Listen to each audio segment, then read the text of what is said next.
Have you ever noticed that most people want the hand of God, but very few people want the hidden place where his presence is most known? See, most people want the answers. They want help. They want open doors. They want favor. They want strength. They want peace. But very few stop long enough to ask the deeper question. What if the thing that I need most is not what God can do for me, but where God is inviting me to meet with him? Scripture speaks often about what could be called this secret place, not as a mystical slogan, not as a poetic idea, but as a real posture of nearness, surrender, communion, a hidden intimacy with God. Psalms 91 begins with the words many know, but few truly sit with. He who dwells in the secret place of the Most High shall abide under the shadow of the Almighty. Notice the word dwells, not visits, not drops by, not checks in when life gets hard. Dwells. It's the secret place. It's not a panic room for emergencies. It's a dwelling place for relationship. And that is where many people miss it. They want God in crisis, but not in closeness. They want rescue, but not surrender. They want outcomes, but not abiding. But the secret place of Christ is where the soul is stripped of performance, and it's brought back to the presence. Jesus spoke of this plainly in Matthew 6. He says, when you pray, go into your room, shut the door, and pray to your Father who is in secret. And your Father who sees in secret will reward you openly. That verse is not mainly about location, it's about posture. Shut the door. Step away from the noise. Step away from the image, the presentation. Step away from the crowd. Step away from the performance and just meet with the Father where no one else can see. That is the secret place. The secret place is where motives are exposed. It is where masks come off. It's where striving starts to die. It's where love becomes real because there is no audience to impress. And this matters because public strength without private intimacy is unstable. You cannot keep giving out what you never receive in. You cannot walk in sustained peace if you never return to the place where peace is formed. You cannot live deeply rooted in Christ while staying shallow in your hidden life with him. Jesus himself modeled this again and again in the Gospels. Christ withdrew. He stepped away from the crowds. He stepped away from the demands of the people around him. He stepped away from the noise. He stepped away from the urgent needs of everyone else. In Luke 5, Jesus says, Jesus often withdrew to lonely places and prayed. That line matters. If anyone could have said, I'm too busy for hidden prayer, it would have been Jesus. The crowds needed him. The sick needed him. The disciples, Lord knows they needed him. Ministry was happening everywhere. But Christ protected the hidden place because he himself understood something that many people still ignore. What happens in secret sustains what happens in public. The secret place of Christ is where communion with the Father becomes the center, not the side note. John 5 says the Son can do nothing by himself. He can only do what he sees the Father doing. That is the language of intimacy. That is the language of ongoing communication. That is the language of someone whose public life is flowing from a hidden union. Jesus did not minister from independence. He ministered from abiding. And that is the invitation for every believer. In John 15, it says, abide in me and I in you, as the branch cannot bear fruit by itself unless it abides in the vine, neither can you unless you abide in me. The secret place is where abiding becomes real. Not talked about, not posted about, not admired from a distance, lived. A branch does not strive to stay connected. It simply remains. That is the secret place of Christ. Remaining, dwelling, staying, resting, listening, surrendering, loving, being known. And in a world built on speed, this feels costly because the secret place requires slowness. It requires stillness. It requires silence. It requires attention. It requires that you give God something that most people protect at all cost: undivided presence. Psalms 27 says, "One thing I have asked of the Lord, that I will seek after, that I may dwell in the house of the Lord at all times, all the days of my life, to gaze upon the beauty of the Lord and to inquire in his temple." David had enemies. He had responsibilities. He had battles. But he said one thing: that is the language of a man who understood the value of presence over pressure. The secret place is where loves are reordered. It is where the heart remembers what matters most. It is where fear gets confronted by glory. And it's where noise loses power. It's where the soul stops feeding on distraction and starts feeding on truth. Many people say that they want more strength, but what they really need is more dwelling. Isaiah 40 says, "Those who wait on the Lord shall renew their strength." Strength is renewed where waiting happens, and waiting happens in the secret place. That doesn't mean passive. It doesn't mean inactivity. It means attentive dependence.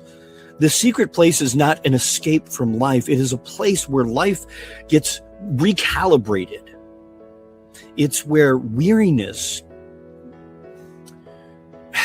falls away, where false identities lose their grip. It's where bitterness becomes exposed before it deepens. And it's where grief is brought into the light. It's where pride gets stripped down and where ambition begins to bow.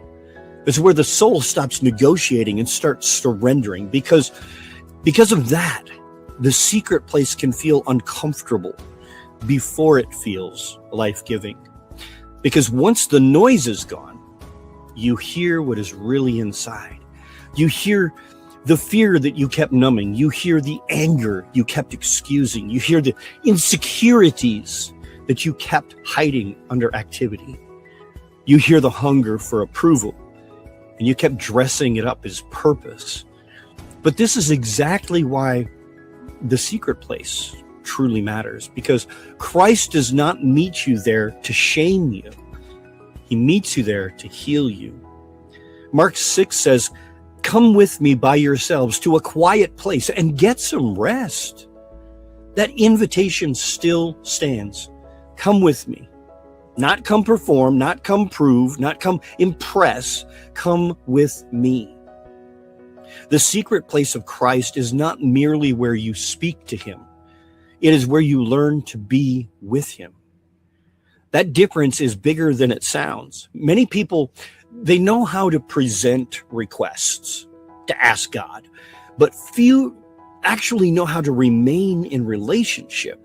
The secret place teaches you that God is not just useful, he is desirable. He's not just needed in problems, he's worthy in stillness.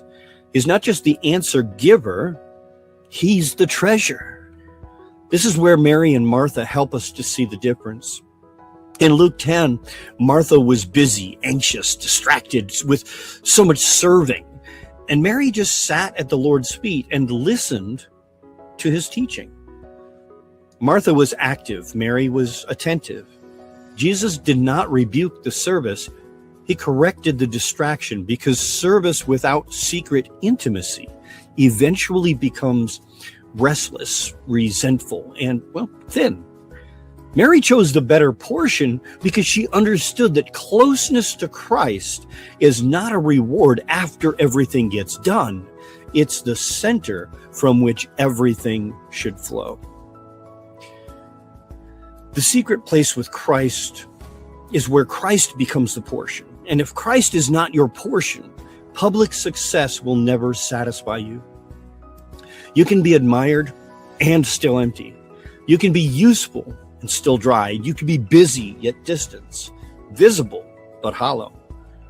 The secret place protects you from building a life that looks strong while the soul quietly starves. Colossians 3 says, your life is hidden with Christ in God. That phrase is so rich. Hidden with Christ, not hidden in fear, not hidden in shame, not hidden in irrelevance, hidden in union. The most important part of your life is not what people see. It is what is hidden with Christ. This is where real identity gets anchored. This is where motives are purified. This is where love gets strengthened. This is where peace stops being theory and starts becoming a reality. The secret place is also where discernment sharpens. Many people want direction from God while staying distant from God. But John 10, it says, my sheep hear my voice. That kind of recognition comes from closeness, not formula, not panic, not occasional religious effort. Closeness. The more familiar you become with Christ in the hidden place, the less confusing the competing voices in your head become. The secret place doesn't remove all questions, but it deepens the recognition. It forms the heart to know his voice, and it strengthens the soul to trust his timing. It trains the spirit to stay soft and responsive. And that's critical because life is full of noise, and there's pressure from culture, from fear, pressure from yourself, from comparison, pressure from urgency of everything going on around you. But the secret place pulls you out of reaction and back into alignment with God. Psalms 46 says, be still and know that I am God. Stillness is not weakness. Stillness is surrender. It is a refusal to let chaos dictate the soul. The secret place of Christ is where you stop trying to control what only God can carry. It's where you release the outcomes. It's where you confess your weakness. It's where you return to the dependence on the one who created you. It's where your soul learns again that God is not a concept to discuss, but a presence to dwell with. And there is protection there. Psalms 91 does not say the secret place removes all trouble. It says the one who dwells there abides under the shadow of the Almighty. Shadow speaks of nearness. You don't live underneath someone's shadow from a distance. You live there by staying close. The protection of God is not mainly about comfort. It's about nearness. Near enough to hear, near enough to rest, near enough to trust, to be formed. That's why hardship often exposes whether or not the secret place is real in your life. See, when pressure comes, do you run to the distraction or to presence? Do you numb or do you kneel? Do you scroll or do you seek? Do you react or do you return? See, hardship does not create intimacy. It reveals whether intimacy has been cultivated. And when it has, the soul it has somewhere to go. Jesus in Gethsemane shows this clearly. On the night before the cross, Christ entered a deep anguish. He was sorrowful to the point of death. He prayed with intensity, but he surrendered fully to the Father. That moment did not begin his intimacy with the Father. It revealed it. He had a hidden life strong enough to hold him in his hardest hour. That is what the secret place forms. It forms surrender before crisis. It forms trust before testing, and it forms obedience before pain demands it. The secret place is where your yes to God deepens long before the world sees the cost of that yes. So what does this mean for your life now? It means the secret place cannot remain optional if you want strength that lasts through time. It means you can't keep living on scattered moments with God and expect deep-rooted peace. It means you can't pretend to have a life of union, but still intimate. The intimacy is neglected. It means that Christ is not inviting you to a religious task list. He's inviting you into hidden fellowship, to come away, to shut the door, to open the word, and to be still. Tell the truth. Listen long enough to stop performing. Stay long enough for your heart to settle. The secret place is where Christ becomes more precious than your productivity. It's where his voice becomes weightier than the noise.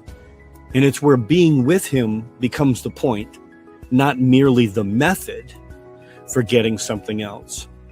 And from that place, everything else changes.